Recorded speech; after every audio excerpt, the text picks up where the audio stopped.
Hey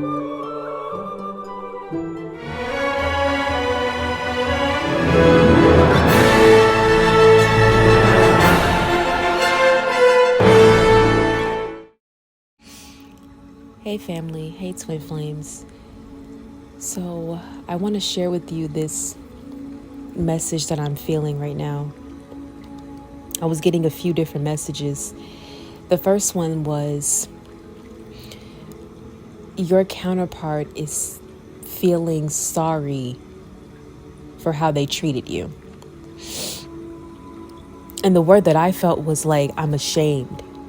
So your counterpart is feeling ashamed for how they treated you in the past, because you were the first person to give them real, true, raw, genuine, unconditional love. And they took it for granted. And that is why they are ashamed. They are ashamed because they took your love for granted. They are ashamed because they were standing face to face with a person that truly, genuinely loves them and cares for them unconditionally. But yet they walked away. They turned their back. They went off to go live their life and do their own things and just left you sitting there with your heart broken.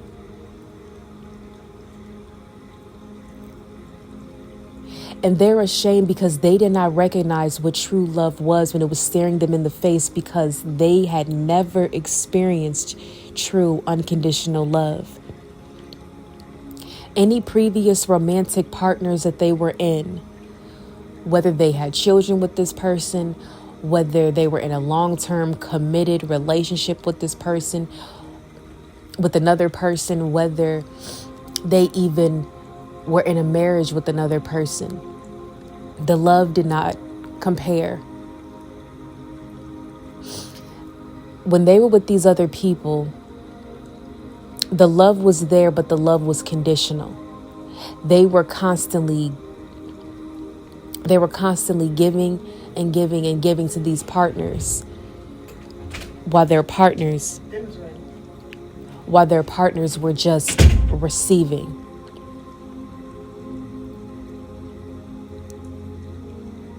Okay, Spirit, you want me to use that? If you just heard someone came in the room and said, dinner is ready. That was my mom, okay? She was saying dinner is ready. But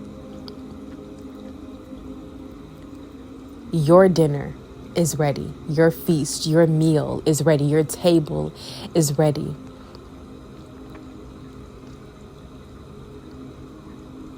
Your counterpart is ready to come back towards you.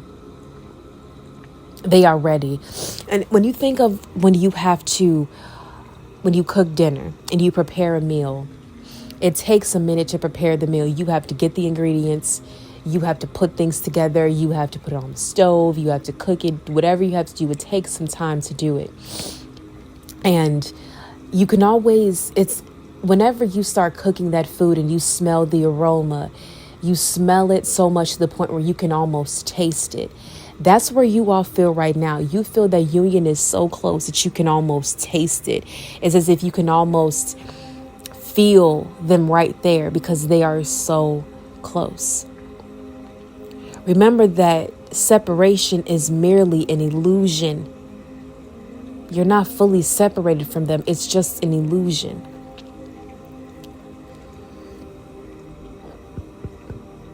And back to the giving, you were the first person that came into their life that you did not want anything from them. You did not want to take anything from them. You were not looking to receive anything monetary or any type of material gain. We're not looking to receive that from them at all. You just wanted to give to them. You wanted to give them your love. You wanted to give them your time, your energy, your support, your loyalty. You wanted to give so much of yourself to them, and you gave so much of yourself to them They were not used to someone giving to them. They were not used to people wanting to genuinely care for them and love them and help them. Because in the past, people that have helped them had ulterior motives. So they were looking at what you were doing through rose-colored glasses. They thought that you were just another person that was just looking to gain from them, looking to get something from them, when that wasn't even the case. They gave more attention to the people that they felt more comfortable with. And what this means is that the old version of themselves, the version that was constantly giving, and when they would give to these people, they would, in a sense, get what they wanted in return from these people. That's why they constantly kept giving, because they were receiving something from them. Whether this was lust, whatever it was, they were comfortable in chaos. They were comfortable in survival. They were comfortable in darkness. They reverted back to dark ways and back into the darkness, that survival mode of back into the trauma, because they had gotten so caught up in all of that trauma, they had no idea who they would be and who they were outside of it. You represented that light coming out of the darkness into the light, facing those traumas and recognizing that life is so much more peaceful without the chaos, without the drama. They were not ready for that change. This is past energy, previous energy. This is bringing clarity. In the past, they were not ready for that. And because they were not ready, they felt inadequate. And emotions started to bubble up to the surface.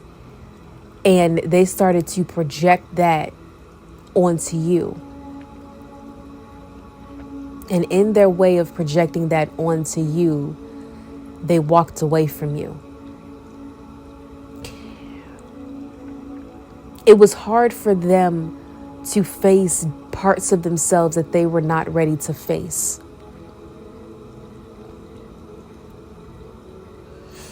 Whenever you would try to have conversations with them, they would avoid the conversation with you because they were avoiding their own issues. They were avoiding the accountability for what they did. They were avoiding so many of their own problems and their own actions of what they caused. And because they were not ready yet to take the accountability, they avoided the conversation altogether. They were avoiding you altogether. You had moments where you would reach out and you would be left with silence. And you would be left questioning your own worth. And it wasn't about your worth. It wasn't that you weren't worthy of a response, because you absolutely were. They did not know how to respond to you. They were not strong enough to respond to you at the time. The easiest way was to ignore. This is why so much forgiveness has to occur within this dynamic, and to love unconditionally, to use your empathy and place yourself in their shoes, and to see that their actions were personal to them, but it was not personal to you.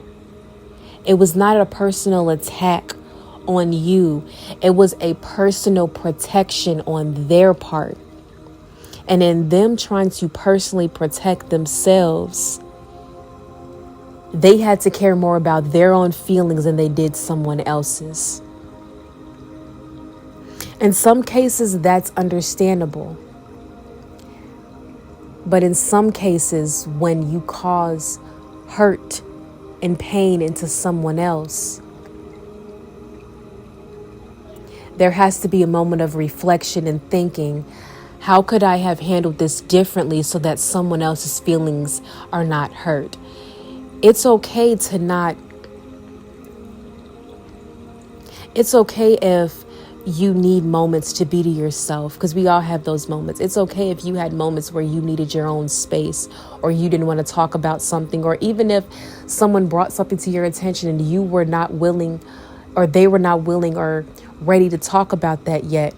Communication is key, and this is what you all are learning, and this is what is going to set the tone for when union occurs, is mentioning to them that communication is key and that you need communication for this to continue. You need communication to solidify that foundation.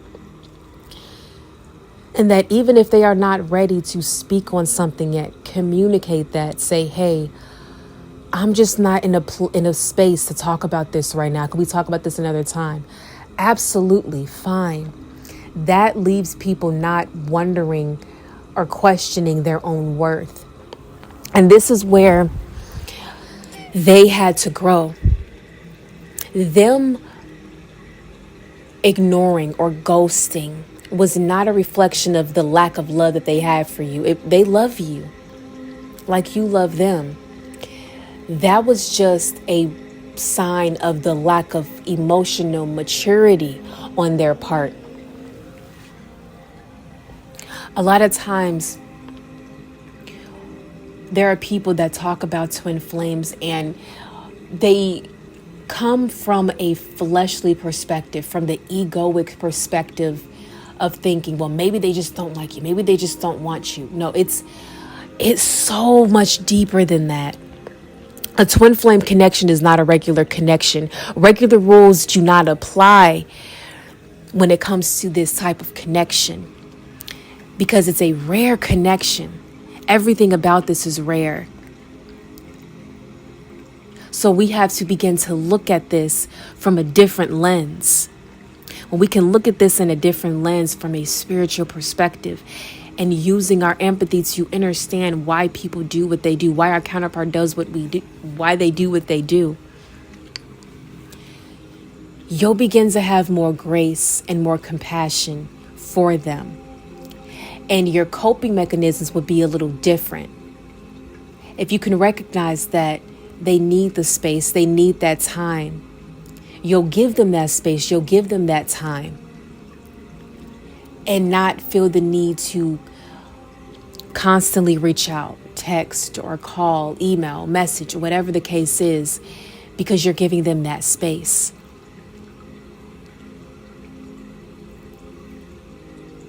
Believe me, they feel awful for how they treated you. Looking back on how they handled you, certain things that they said to you, they're ashamed for how they treated you. They're thinking, how can I treat the one person that truly loved me like crap?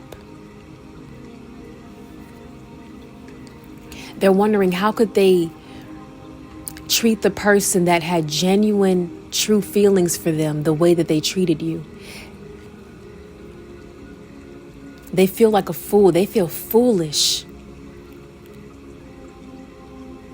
And they know that they need to come back to you. But God is guiding them to go to the Lord first before they come to you.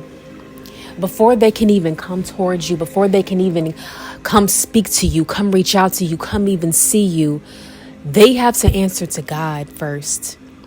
They have to go repent to God and ask God for forgiveness. That's who they have to repent to first. And that's who... Please pray for your counterpart. Pray for them. Pray that they do go to seek God, to repent and ask God for forgiveness.